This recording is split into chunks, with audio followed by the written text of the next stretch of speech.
বাস করত। সে শতভাগ নিবেদিত মনে তার ক্ষেতে চাষ করত। দিনরাত পরিশ্রম করে সে তার জমিতে ধান, সবজি আর কিছু মৌসুমী ফল উৎপাদন করত। গ্রামের মানুষ তাকে বলতো ওয়াটের চাষি, কারণ সে তার সমস্ত শক্তি অর্থাৎ 100% মনোযোগ দিয়ে চাষাবাদ করত। Dash dash dash.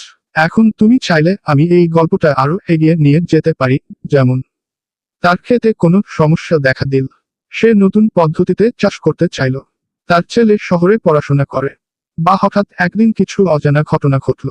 তুমি যেটা চাও বললেই আমি গল্পটা সেই দিকেই এগিয়ে নিয়ে যাব। চোখে হাসির সাথে মুখে হাসি। খুব ভালো, তুমি একটা গ্রামীণ চরিত্র ও পটভূমি তুলে ধরেছ। আমি তোমার বাক্যটিকে একটু পরিষ্কার ও আম্মু নামে এক লোক, বাগানে ছিল তার কাজ। সকালবেলা উঠে পড়তো, নিত কাস্তে আর সাজ। গাছের নিচে ঘামে ভেজা কেটে যেত দিন। ফলমূল পেঁচিয়ে ঝুড়িতে হাঁটতো হাটের কিন। হাটে গিয়ে বিক্রি করত আম, কাঁঠাল, জাম।